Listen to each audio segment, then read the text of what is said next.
It's been nearly a decade since the Seahawks have beaten the Saints, whether in Seattle or New Orleans. They'll get another chance to snap their losing streak at the Caesars Superdome on Sunday and extend their winning streak to 2 games.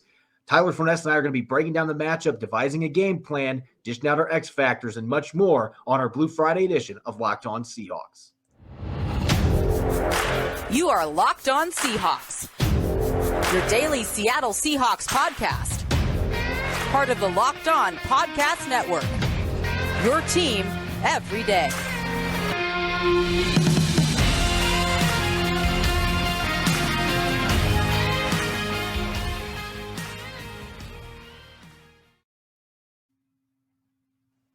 Greetings, 12s. This is Corbin Smith, your host for Locked On Seahawks. Joining me for our Blue Friday episode, Tyler Forness, Mr. Wager himself, going to be diving into some X's and O's today as we devise a game plan for a Seahawks victory against the New Orleans Saints on Sunday, dishing out some X factors, keys to victory, and of course, our final game predictions. Jam-packed Blue Friday episode coming your way courtesy of BetOnline. BetOnline has you covered this season with more props, odds, and lines than ever before. BetOnline, where the game starts. Now for your lead story here on Locked On Seahawks. It's really been a theme for the Seahawks this year, but once again on Friday, releasing a pretty small injury report. And obviously, Tyler, that's always what you're looking for going into a game, keeping as few of guys on that injury report when you have your final designations as possible. The Seahawks will be without rookie Derek Young. He's dealing with a quad injury, but Young actually has not dressed their last 3 games as a healthy scratch.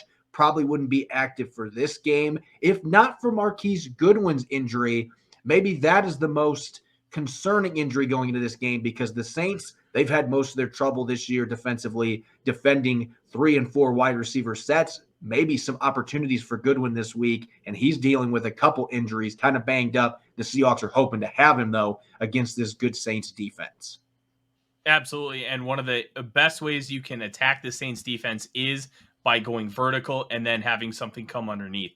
Marshawn Lattimore, with how physical he is really good at taking care of technicians, but with how explosive the Seahawks wide receiver core, you can take advantage of him. And then Bradley Roby on the outside is just not quite the same cornerback as he used to be. You don't have Chauncey Gardner-Johnson in the slot anymore, and Marcus May is dealing with some injuries. Like, this is a Saints secondary, while talented, can be taken advantage of, especially with the big play potential of these Seahawks receivers. Yeah, and I think it's noteworthy with Goodwin being on that list. Now, Pete Carroll today made it sound like they've been really taking it easy on him this week and that they were confident he'd be able to play on Sunday. They're going to test him out before the game. But if you don't have Derek Young and you don't have him, D. Eskridge would be their number 3 receiver. They would have to promote someone from the practice squad, and they'll be able to do that on Saturday. A couple names to keep an eye on that practice squad. They have J.J. Arcega-Whiteside, former second-round pick for the Eagles, that they signed after they traded for him, and they kept him after releasing him after training camp. He's been on the practice squad, and they've also got Cade Johnson, and they've got Bo Melton, who they drafted a few picks before Derek Young. He has yet to make his Seahawks debut. So any one of those 3 receivers could be a practice squad elevation for this game if they need a receiver. Ken Walker III dealing with a shoulder issue, but Pete Carroll said he had a great Friday practice.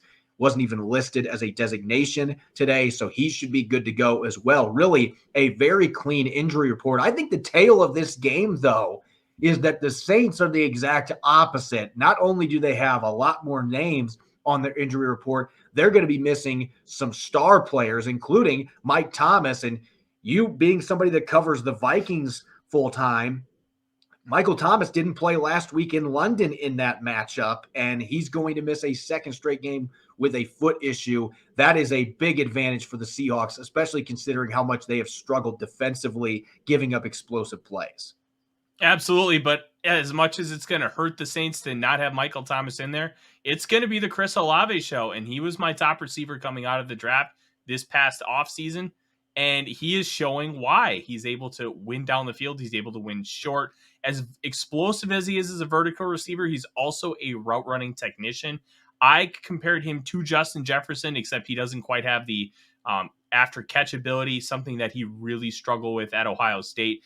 But because he was such a technician and how they used him, Garrett Wilson was always their guy that was able to kind of get the ball into space and take advantage of it. Olave is running a lot of the comebacks, the 9 balls. So I really think that what Olave brings to the table can really cause some issues, especially if he goes up against a guy like Tariq Woolen, because Olave can kind of turn him around and really take advantage of leverage and beat him inside, outside, and then just little things like comebacks I think will be relatively easy because he'll just be able to take advantage of the hip position of Woolen to just create that natural separation because he does have that great speed. It's going to be a really tough matchup for Seattle, but one of the keys we're going to talk about later, it's not going to matter how good the coverage is if you win up front. Yeah, that's certainly going to be a storyline to watch, especially in the Saints offensive line that's been good but not great in the first 4 games of the season. And there have certainly been some issues up front. They've had some turnover. They've had some injuries. Teron Armstead now being in Miami.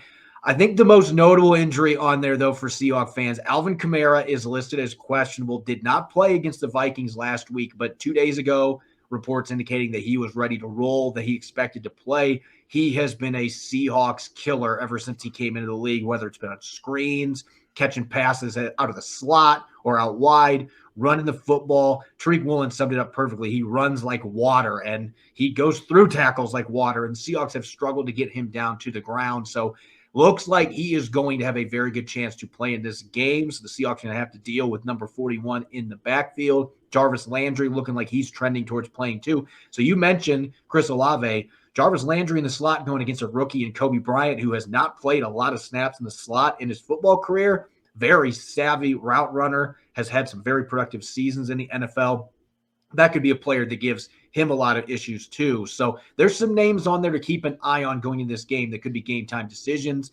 Not having Mike Thomas out there, obviously that's going to help the Seahawks, but the Saints do have a lot of receiving talent. I think the other injury on the out classification here, the Saints have not had much success rushing the passer this year, which may be the biggest surprise for me given the talent they have. But former first-round pick Peyton Turner is not going to play in this game, dealing with a chest injury. So they're going to be down one of their more athletic pass rushers that can get after the quarterback. But overall, the Seahawks should be feeling pretty good from an injury standpoint. They're going to have most of their players out there. Maybe the biggest question mark being Marquise Goodwin and Justin Coleman. Who knows if Coleman's even going to play anyway, because Kobe Bryant has played fairly well the last couple games in the slot. They want to give him experience. The Saints are the team that have a lot more injury concerns going into this one, and they're going to be desperate with a 1-3 record. They need to win this game at home. The Seahawks are hoping to get above 500 for the first time this year since week 1. So really, there's a lot on the line, and that's going to be the perfect segue here. Coming up next, Tyler and I are going to be devising a game plan for a Seahawks victory. How do they go to the Caesars Superdome, one of the toughest road environments in the NFL, and get their second straight victory and a long losing streak against the Saints? We're going to be breaking that down coming up next here on our Blue Friday edition of Locked On Seahawks. All right, here's a sports analogy for you. When it comes to burglars, your home is like an end zone, and you need the absolute strongest defense you can muster. This is why I use and trust SimpliSafe Home Security. At SimpliSafe, your safety is the only thing that matters. It's cutting-edge technology powered by 24/7 professional monitoring, agents who always have your back, so you always know your home is safe. SimpliSafe keeps my home safe with the best technology available, including the ability to control my system from my phone, watch my security cameras in crystal clear HD, and use a variety of high-tech sensors for the best quality protection. And the best part, with 24/7 professional monitoring, SimpliSafe's agents call you the moment a threat is detected and dispatched to police or first responders in an emergency, even if you're not home or can't be reached. Customize the perfect system for your home in just a few minutes at SimpliSafe.com/LockedOnNFL. Save 20% on your SimpliSafe security system when you sign up for an interactive monitoring plan and get your first month free. Visit SimpliSafe.com/LockedOnNFL to learn more. There's no safe like SimpliSafe. You're listening to the Locked On Seahawks podcast, Blue Friday edition. This is Corbin Smith. Joining me for today's show, Tyler Forness. Thanks, as always, to the 12s out there for making Locked On Seahawks your first listen 5 days a week. We greatly appreciate it. Make sure to check out NFL Key Predictions. They come out every Friday on Locked On NFL. Locked On's local experts give you the inside scoop on the 5 biggest games of the NFL weekend, including Sunday and Monday Night Football, plus betting advice from the field's leading experts at BetOnline. Follow NFL Key Predictions every Friday on Locked On NFL, available on the Odyssey app, YouTube, and wherever you get podcasts.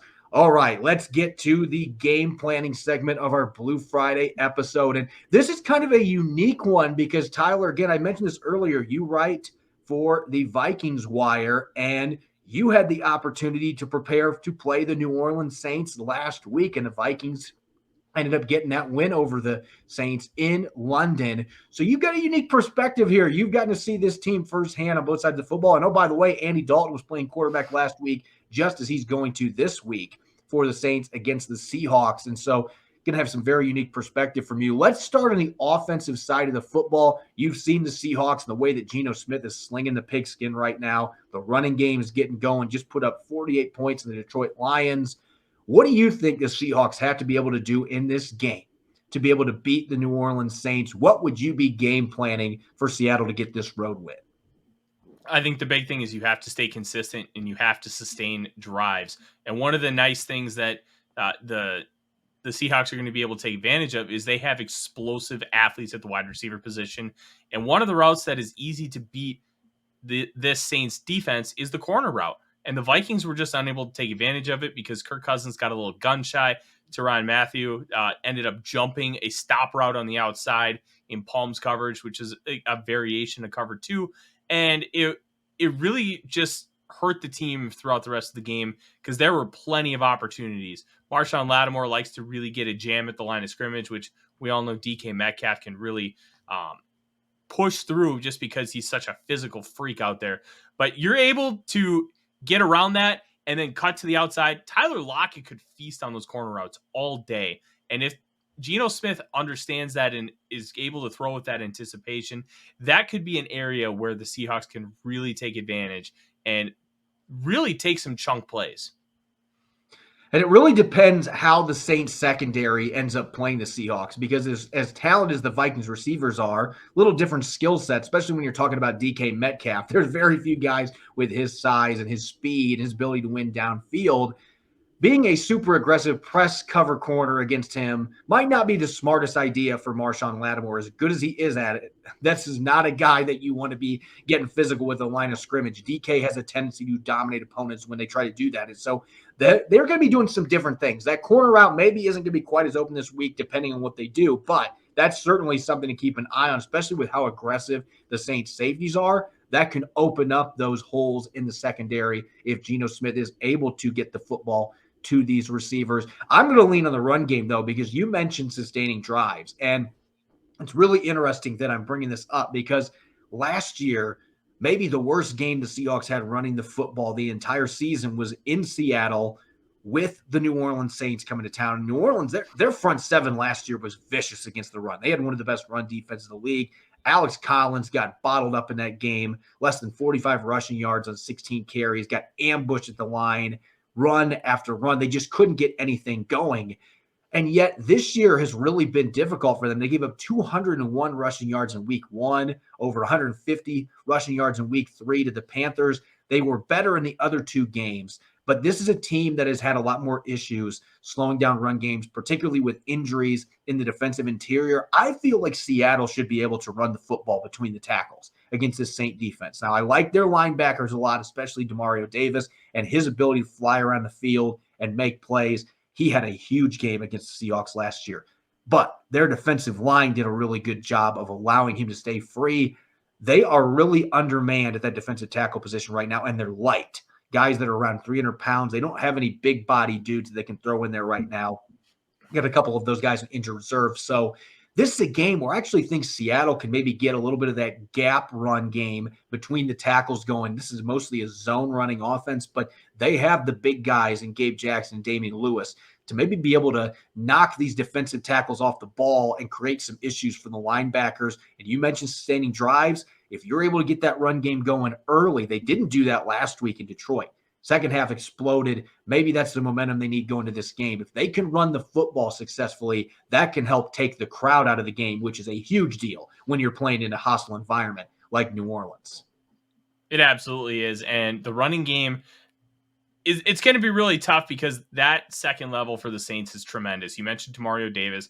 Pete Werner has been fantastic. Yep. He's like 6'5", 230, and he can run. He's got great vision, and he's lean, so he can kind of get into tight spaces and be able to penetrate gaps that way. Establishing the run with a variety of ways, maybe some counter pull, and utilizing some misdirection, I think can really get these Saints linebackers off balance and really allow Rashad Penny to take advantage of some opportunities in open space. And I'm glad you mentioned Penny because he only got a couple carries in that game last year and got banged up, all the injuries that he's had, but he is on a roll, had that phenomenal second half last week. That's just a different beast the Saints defense is going to have to deal with his breakaway speed, his ability to hit home runs. No offense to Alex Collins, but he just doesn't bring that type of a running style to the game. They're going to have to deal with that with both Penny and Ken Walker III. So the personnel is there. Their offensive line is getting better each week. So this is an opportunity for them against the Saints defense that right now ranks 20th in rushing yards on defense. They have not been as dominant in that category as they have been the last couple of seasons. Now let's slip over to the defensive side of the football. Andy, the Red Rifle, Dalton, playing quarterback for the Saints, and obviously won a lot of games in Cincinnati earlier in his career. Now is a backup, but a capable one that can go out and win games. Almost won the game last week for the Saints, completed more than 70% of his passes. You look at Seattle's defensive struggles. What can they do against the Saints offense, especially if Alvin Kamara is playing, which it looks like he's going to be? What does this defense need to do to find some success and maybe build some momentum on the defensive side of the football?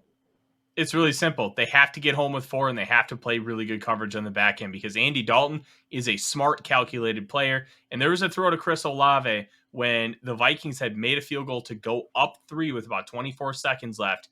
It was quarters coverage, and Olave was basically in a square box about 6 yards wide, 6 yards long. And Dalton threw a perfect pass. Olave caught it. They were able to spike in and attempt a game-tying field goal. They unfortunately missed it. But Dalton is able to push the ball down the field, and especially with Olave having that 4.39 speed to be able to take the top off of the defense. This is a quarterback that you really can't take lightly. He's not like Jameis Winston in the fact that he's not going to have all these high traits, but he's going to make smart, calculated decisions with the football. Watch for misdirection screens. Watch for the ability for Olave to take the top off the defense, and they're going to run some stuff off that. You have Jarvis Landry. He's going to be playing in the slot, and Colby Bryant. We kind of talked about it earlier. The fact that he is inexperienced. He's a technician, but Jarvis Landry is so savvy winning from inside the slot that could end up being an issue. Dalton is not somebody to take lightly. Yeah, he gets made fun of, and he's not the most dynamic athlete. He never has been, but he's calculated, he's smart, and he knows when to push the ball down the field. Feel like I have to bring up the Colt McCoy rule for the first time this year, but I'm doing so with a guy that has won a lot of games in the NFL as a starting quarterback, which Andy Dalton certainly did in Cincinnati. The Seahawks have had their issues with backup quarterbacks, and this guy, Andy Dalton, does a lot of things that Colt McCoy does. He's very smart. He's going to be very careful with the football. He's going to have the ability to get the ball out to his receivers. He's going to be the distributor. He's going to make smart decisions as a wily veteran. And so that is the type of quarterback that has given the Seahawks issues when we're talking about backup, especially somebody like Dalton, who has started a lot of games in this league.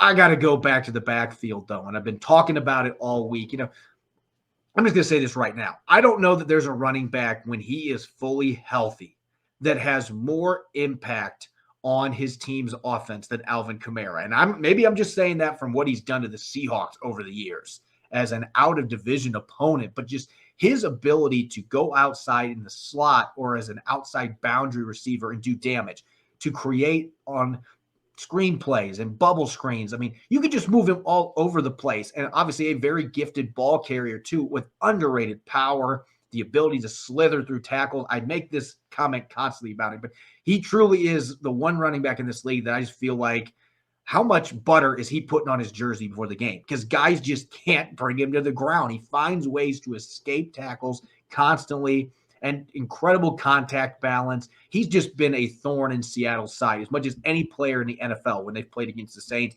So you hear quarterback spy. This is a game where, Andy Dalton's not going to be beating you with his mobility. That's never been his game, especially at this stage of his career. But you have got to have eyes on Alvin Kamara all game long. There's got to be somebody that is like him is on him like glue when they're running swing routes, when he's doing screens. You've got to have guys, they got to be swarming to the football. There's got to be somebody spying on him. So maybe a running back spy in this game. You got to do something to slow him down. That's got to be priority number one, and force Andy Dalton to beat you. Now, obviously, Dalton's capable of doing that, but he is not an elite quarterback. He has been a backup quarterback for several years. Alvin Kamara has the game-changing ability out of the backfield, though, to really wreak havoc, and Seattle has not been able to tackle this year. So if there's a game to start figuring that out, this is the one, or otherwise, number 41 is going to go off for 200 all-purpose yards, and he's going to dominate the Seahawks again, just like he's done every time these two teams have faced off. Absolutely, and Kamara's the guy you got to watch out for, and the creativity, and you kind of mentioned off the top, the usage and utilization of him.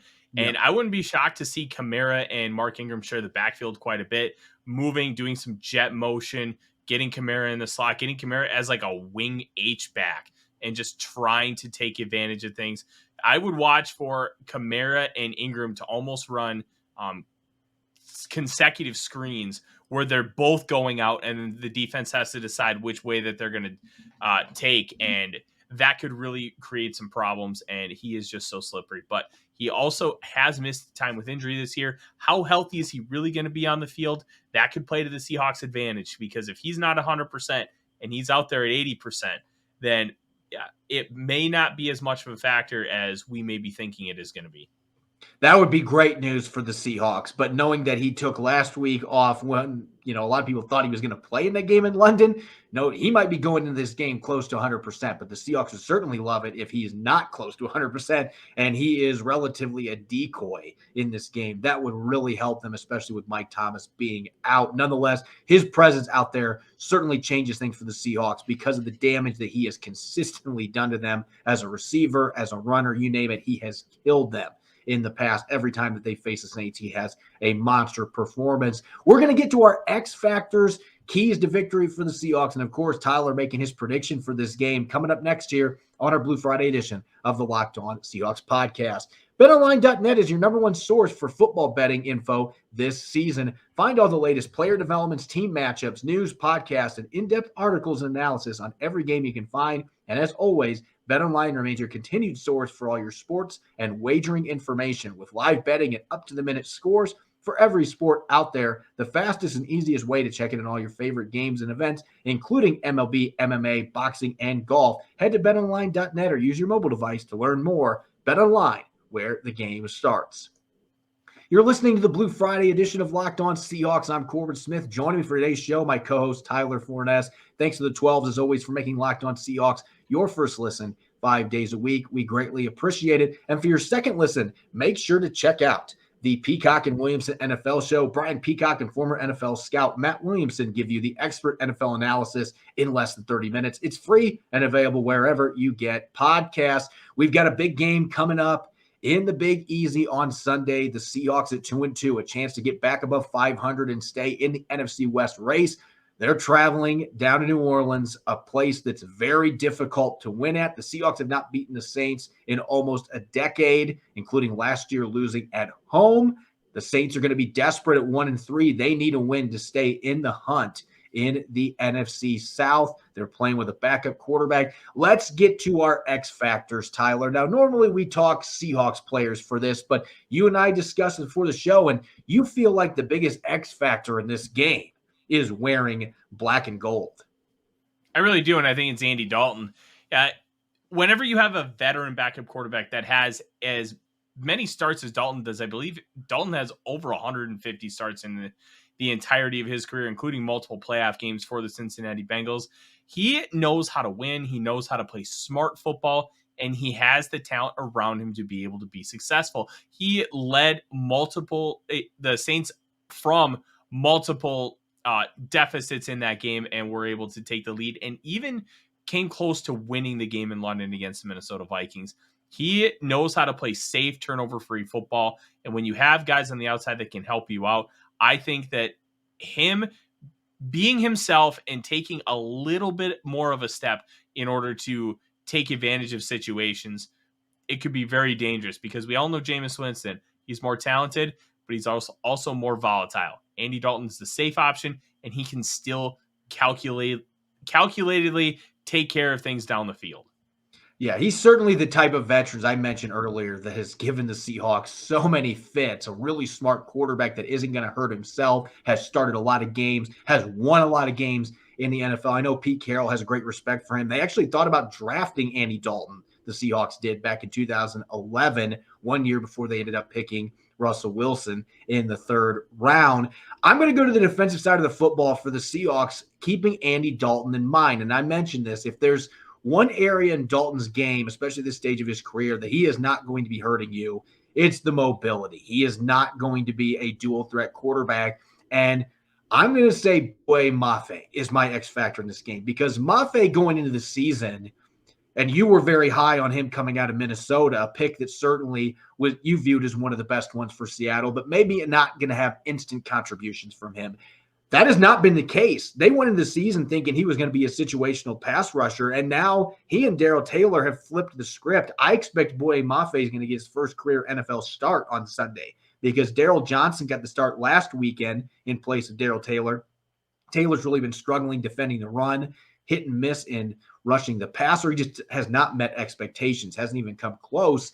Johnson's now an injured reserve with a foot injury he suffered last week in that start. So Boye Mafe naturally now is going to get the opportunity, and he's been one of the few guys off the edge that has been able to set the edge and play the run well. He's got a sack. I'm waiting for him to erupt as a pass rusher. He's only got 2 pressures this year, but getting more snaps each week with his athletic ability, his natural twitch, the explosiveness on the field, underrated power. He's improving with using his hands.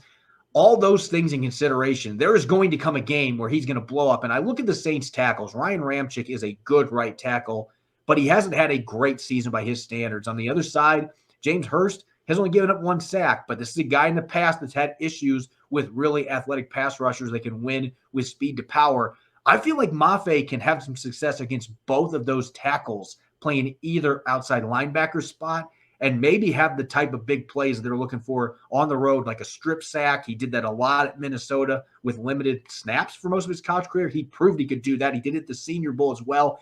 I think Boye Mafe is going to take full advantage of his first career NFL start, and it's going to give him an opportunity to get after Andy Dalton. They need pressure in this game to help their secondary. If you can get to Dalton frequently, which I think Mafe has a chance to do, that it really improves their chances of winning this game. Now, let's talk about keys to victory here, Tyler.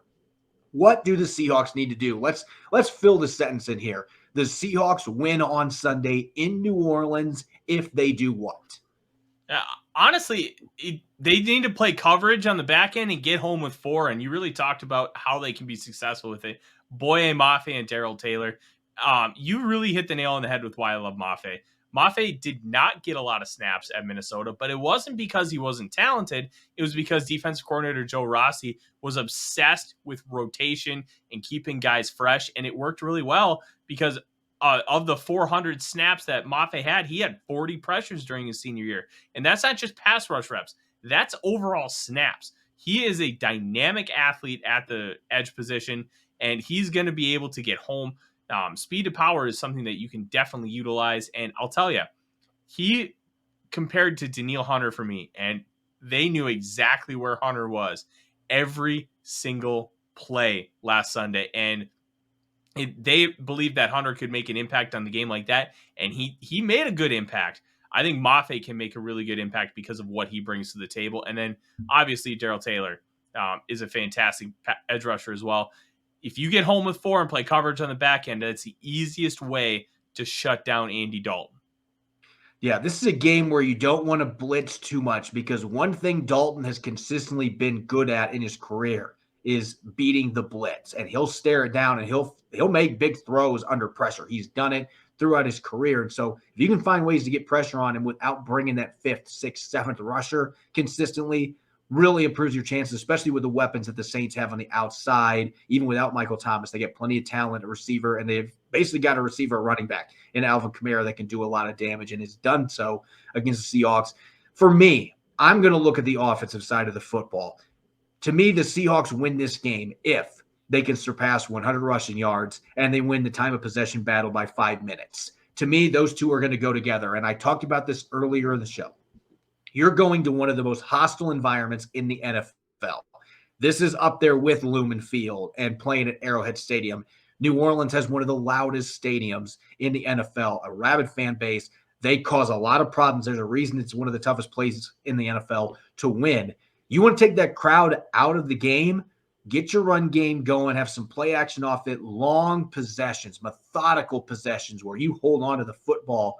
If you're able to do that and wear this defense down, they've had their issues when opponents have been able to do that successfully this year. The Falcons did it in week 1. The Panthers did in week 3. This is an offense that has more weapons on the outside, though, that they can take advantage of than those two teams. So it feels like the pieces are in place to be able to get the job done, but Seattle needs to have sustained drive. So I think winning that time of possession battle and doing so with an effective run game to complement Geno Smith really gives the Seahawks a great chance to win this game against a team that, quite frankly, they're going to be in desperation mode, and that can be either good or bad. Sometimes teams don't play at their best when they are in desperation mode. If they can come out and put together a few quick scoring drives, they could end up putting the Saints in a position they can't rebound from it because of the losses that they've already dealt with. And so with that in mind, I dished out my game prediction on our Crossover Thursday episode. I think the Seahawks are going to win this game. I just like the matchup, and I like the way the offense is playing.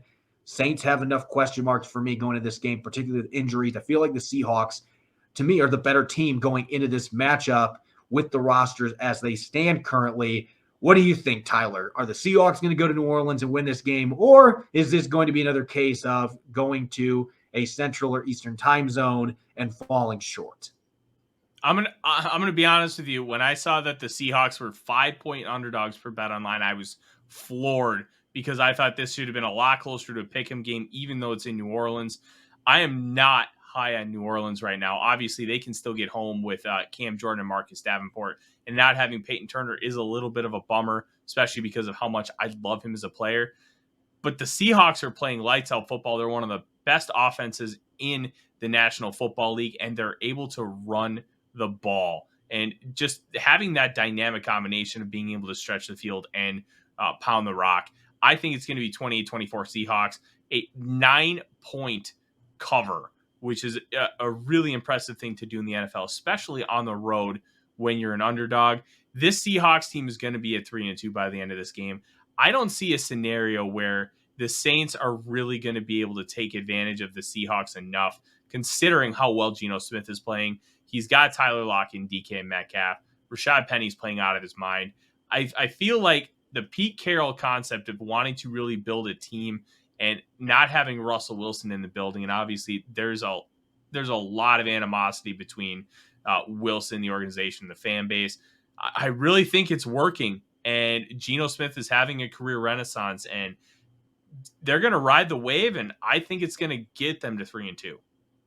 Really, it's going to boil down to, can Geno get protection? Can that offensive line create room for Rashad Penny and Ken Walker III to operate? That is going to be the number one key for Seattle's offense, because the way Geno's playing, how he's commanding this offense, the way the running backs are running the ball, the weapons again on the outside. The Saints have had some issues periodically on defense, and so it feels like a matchup that's setting up well for them, even though it is one of the toughest places to play in the NFL. And so we'll see what happens. The Saints certainly have the weapons where, if the Seahawks defense keeps playing the way they have been, things could get ugly. But Seattle's hoping to build off the momentum they gained last week, winning in Detroit, and win their second straight game, snap a losing streak against the Saints. We'll see what happens. As always, you can follow me on Twitter, Corbin Smith NFL. You can follow Tyler at The Real Forno. Check out Locked On Seahawks and Apple Podcasts, Google Podcasts, Spotify, and streaming 5 days a week on YouTube. Coming up on Sunday, shortly after the Seahawks take on the Saints in New Orleans, we'll be having our weekly postcast. I'll be dishing out my game balls on offense, defense, and special teams,